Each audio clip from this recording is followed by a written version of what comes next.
everyone. Today I'm going to read a Chris Van Dusen story called If I Built a Car.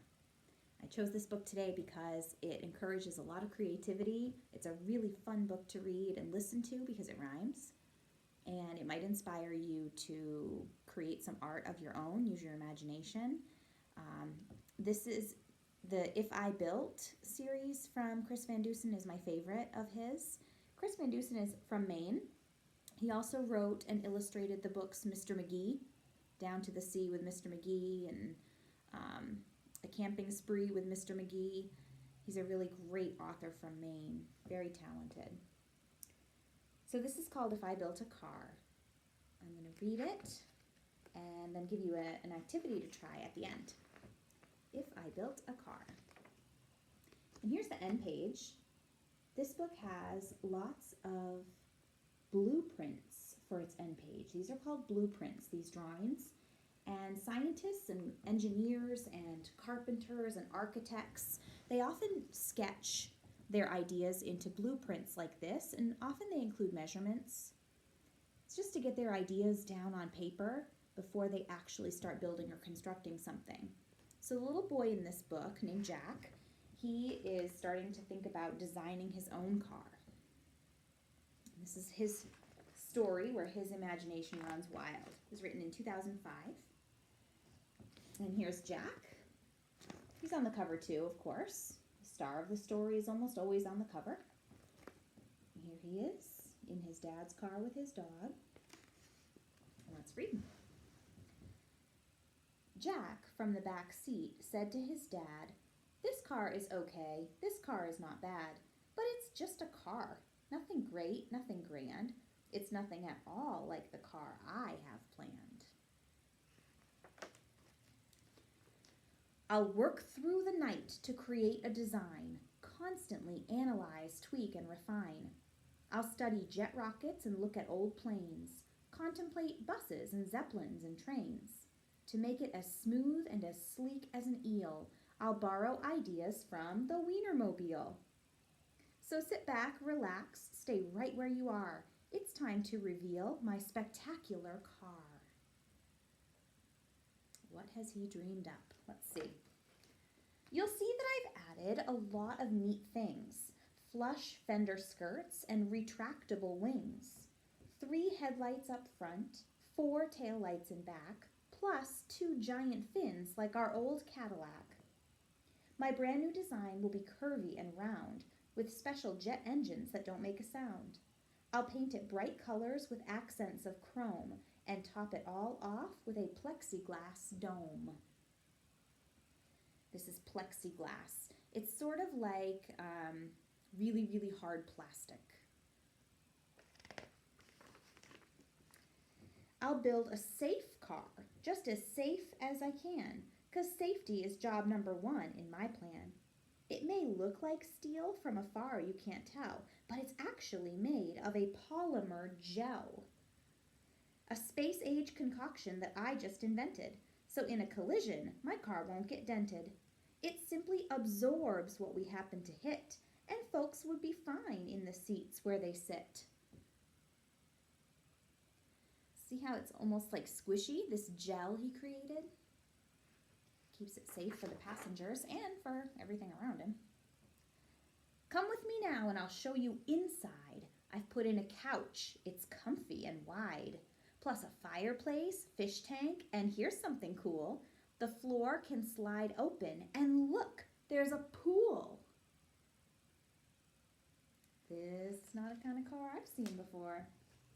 Now step right this way to the back of the car and note the red button marked Instant Snack Bar. Say you were hungry and wanted a treat. Just press it and instantly good things to eat appear in a flash. Anything that you please, from hazelnut pudding to aerosol cheese. Aerosol is like spray cheese, that cheese that comes in a can. All the snacks come out of his car. After you've eaten, you might like a nap, and Robert the robot makes napping a snap. I've built him right into the back of the chair. He's out of the way. You won't know that he's there. But when you get sleepy and rise from your seat, The chair spins around without missing a beat. Robert the robot will take the controls, and he's guaranteed not to hit telephone poles. I see you're impressed with all that's inside, so start up the motor. Let's go for a ride.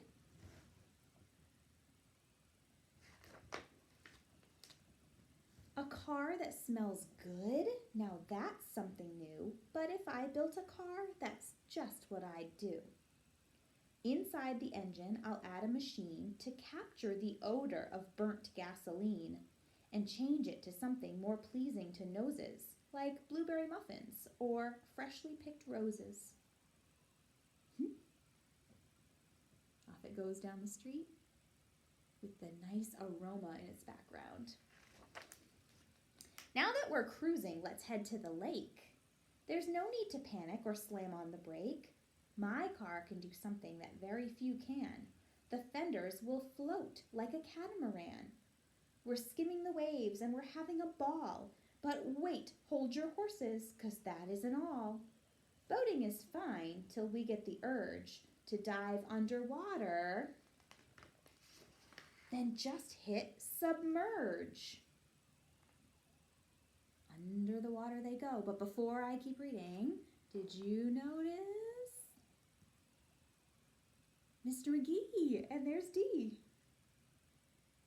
doing some fishing.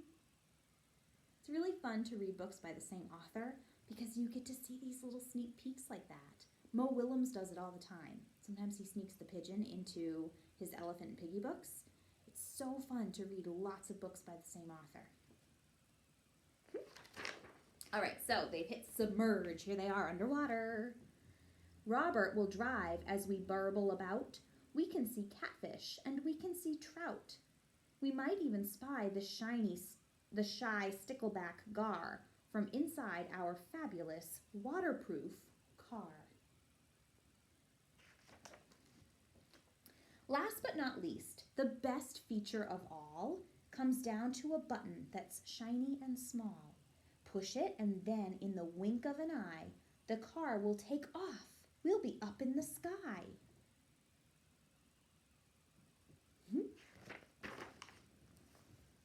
We'll fly over land. We'll fly overseas to Alaska, Nebraska, Bermuda, Belize. Or take a vacation when things start to freeze and fly us all down to the Florida Keys. Flamingo's like, what in the world? My car will be cool. My car will be keen. My car will be one big fantastic machine. The toast of the town, the cream of the crop, the belle of the ball, and the tip of the top. My car will be famous from here to Peru. If I built a car, that's just what I'd do.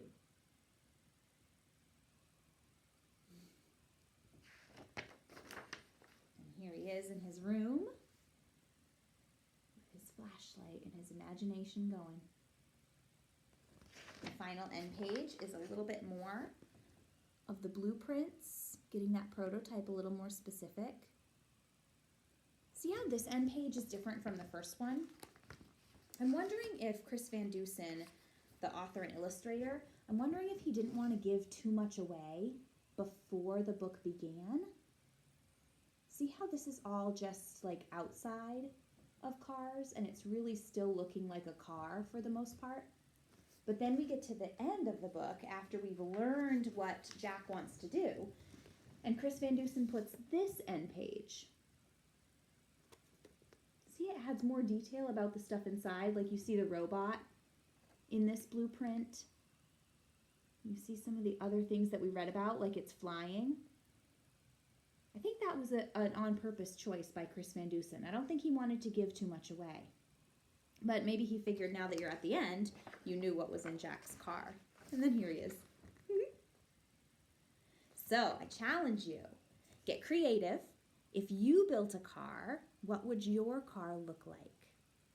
Draw a picture, write about it, send it to me. I can't wait to see. Talk to you soon. Bye.